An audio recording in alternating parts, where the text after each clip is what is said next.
Assalamualaikum warahmatullahi wabarakatuh. Semangat pagi anak-anak sekalian. Hari ini kita akan mempelajari tematik tema 1, indahnya kebersamaan kelas 4. Sub tema 1, keberagaman budaya bangsaku. Pembelajaran 5. Selamat mengikuti anak-anak sekalian. Apakah kamu masih ingat tentang cerita pawai budaya? Suku apa saja yang kamu ingat dalam pawai tersebut? Sekarang, kita akan mengenal salah satu suku yang ada di Indonesia, yaitu suku Minang. Nah, hari ini kita akan belajar suku di Indonesia, yaitu suku Minang. Warga yang baik adalah warga yang mampu memahami dan menghargai keragaman serta perbedaan yang ada di sekitar kita, baik keragaman sosial, ekonomi, budaya, etnis, maupun agama. Suku Minang. Suku Minang adalah kelompok etnis yang terdapat di Provinsi Sumatera Barat. Suku Minang sering disebut sebagai orang Padang atau orang Awak. Bahasa daerah suku Minang adalah bahasa Minang. Orang Minang gemar berdagang dan merantau ke daerah lain. Legenda suku Minang yang sangat terkenal adalah Malin Kundang. Jadi, suku Minang ini berasal dari Provinsi Sumatera Barat. Nah, suku Minang ini suku yang gemar berdagang dan merantau ke daerah lain. Jadi, ini adalah peta Sumatera Barat. Jadi, adik-adik bisa lihat ini bagian dari Pulau Sumatera, khususnya Provinsi Sumatera Barat. Nah, disinilah suku Minang tinggal. Nah, ini contoh pakaian adat suku Minang. Nah, di suku Minang sendiri ada legenda atau cerita tentang Malin Kundang. Apakah adik-adik pernah dengar cerita tentang ini? Ya, disinilah ada batu Malin Kundang. Nah, Malin Kundang ini adalah anak yang durhaka yang dikutuk menjadi batu adik-adik. Nah, ini seperti orang sedang sujud kan adik-adik ya. Ini adalah batu Malin Kundang. Paragraf yang kedua adik-adik. Suku Minang mempunyai rumah adat yang sangat khas yang disebut rumah gadang. Rumah gadang ini terbuat dari kayu dan mempunyai bentuk dasar seperti balok. Lengkung atap rumahnya sangat tajam seperti tanduk kerbau. Sedangkan lengkung badan rumah landai seperti badan kapal. Atap rumah terbuat dari ijuk. Bentuk atap rumah yang melengkung dan runcing ke atas itu disebut gonjong. Karena atapnya berbentuk gonjong, maka disebut rumah bagonjong. Nah, ini adalah rumah gadang yang merupakan rumah adat orang Minang. Jadi, atapnya itu lancip adik-adik, melengkung lalu lancip. Itu punya makna sendiri adik-adik. Jadi, kalian harus tahu. Lalu atapnya itu terbuat dari ijuk.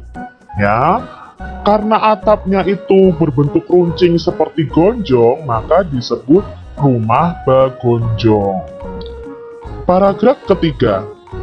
Suku Minang mempunyai alat musik tradisional Minang yang disebut talempong. Nah, gambar ini adalah gambar talempong. Talempong dimainkan dengan cara dipukul. Alat musik khas Minang lainnya adalah saluang. Nah, ini adalah saluang seperti seruling. Saluang ini dimainkan dengan cara ditiup. Ini adalah alat musik tradisional Minang. Paragraf yang keempat. Suku Minang juga memiliki banyak jenis tarian. Di antaranya tari pasambahan dan tari piring. Nah, ini tari pasambahan dan tari piring. Tari pasambahan biasanya ditampilkan dalam pesta adat. Paragraf kelima. Suku Minang sangat terkenal dengan berbagai makanan khasnya. Rendang merupakan salah satu makanan tradisional suku Minang yang sangat terkenal, bahkan sampai ke mancanegara. Nah, ini adalah gambar rendang adik-adik. Nah, rendang ini sudah diakui salah satu makanan terenak di dunia. Makanan khas suku Minang lainnya yang juga digemari adalah sate Padang dan dendeng balado. Nah, itu tadi bacaan mengenai suku Minang. Keragaman yang terdapat di sekitar kita tidak hanya terbatas kepada suku, namun juga mencakup keragaman sosial, ekonomi, budaya, etnis, dan agama. Apakah kamu masih ingat gerakan dasar tari Bungung Jumpa? Ayo kita pelajari gerak dasar berikutnya. Nah, kemarin kita sudah belajar di pembelajaran sebelumnya tentang gerak dasar tari Bungung Jumpa. Gerak dasar tari Bungung Jumpa itu ada dua, ketika kita berdiri dan ketika kita duduk. Nah, kita ingat lagi gerak-gerakannya ya adik-adik ya, ketika gerakan berdiri. Nah, ini adalah gerakan yang pertama. Nah, adik-adik bisa praktekkan ya. Lalu ini gerakan yang kedua. Ini gerakan yang ketiga. Dan ini gerakan yang keempat dan kelima. Ini adalah gerakan dasar ketika berdiri. Sekarang kamu akan mempelajari gerakan dasar berikutnya, yaitu gerakan pada saat posisi duduk. Nah, sebelum kalian melihat video ini, coba lihat video sebelumnya tentang penjelasan gerakan pada saat posisi berdiri. Yuk kita lihat gerakan pada saat posisi duduknya.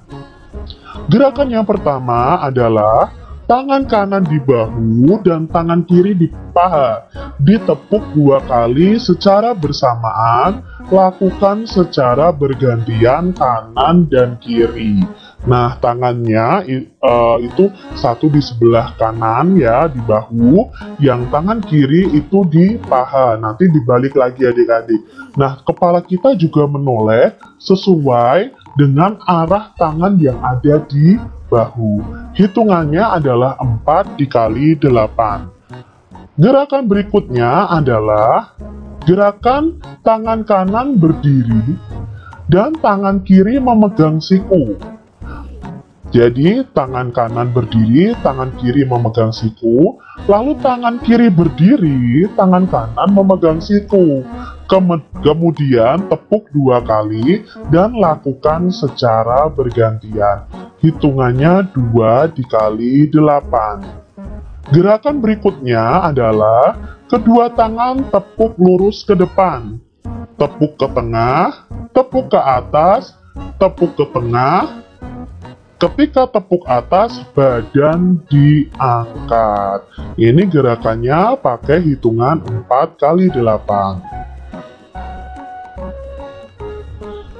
Gerakan selanjutnya adalah kedua tangan memegang lantai, serong ke kanan dan ke kiri, ditarik ke atas tangan lurus, serong ke kanan dan ke kiri secara bergantian. Hitungannya 2 kali 8. Baik anak-anak, alhamdulillahirobbilalamin. Itu tadi video pembelajaran untuk hari ini. Mudah-mudahan anak-anak selalu diberikan kesehatan dan kelancaran dalam menimba ilmu. Sampai jumpa. Wassalamualaikum warahmatullahi wabarakatuh.